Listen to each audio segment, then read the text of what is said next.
মাথা ব্যথা তো সবারই হয়।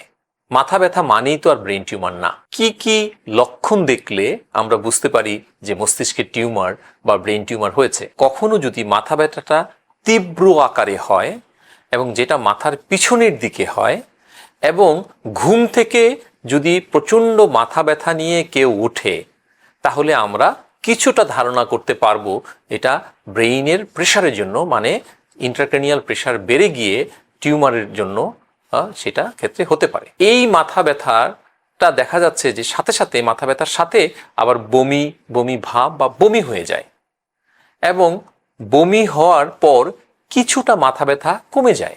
এটারও সায়েন্টিফিক কারণ আছে যে কেন বমি হলে পরে মাথা ব্যথা কিছুটা কমে যায়, পুরোপুরি কমে যায় না। তাহলে আমরা এই দুটা খুব ইম্পর্টেন্ট। সেই সাথে হচ্ছে চোখে হঠাৎ করে ঝাপসা দেখা, এবং আবার দেখা যাচ্ছে যে ভালো দেখছে, আবার চোখে ঝাপসা দেখছে।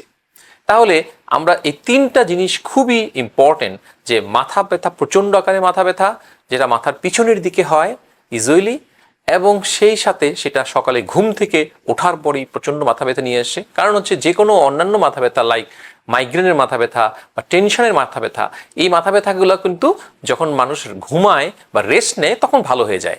কিন্তু ব্রেন টিউমারের মাথা ব্যথা এটা কিন্তু ঘুমালে পরেও প্রচণ্ড মাথা ব্যথা নিয়ে মানুষ ঘুম থেকে ওঠে, সেই সাথে বমি হয়, এবং বমির সাথে সাথে চোখে ঝাপসা দেখা শুরু করে, এবং সেই সাথে কিছু কিছু মাথা ব্যথা এবং এই বমির সাথে দেখা যায় অনেকের খিঁচুনিও হয়। তাহলে সেগুলা যদি মাথা ব্যথা, চোখে ঝাপসা দেখা, বমির সাথে খিঁচুনি রোগ হয়, তাহলে কিন্তু মোটামুটি আমরা ধরেই নিই যে মাথায় কোনো জায়গায় তার একটা টিউমার হয়েছে।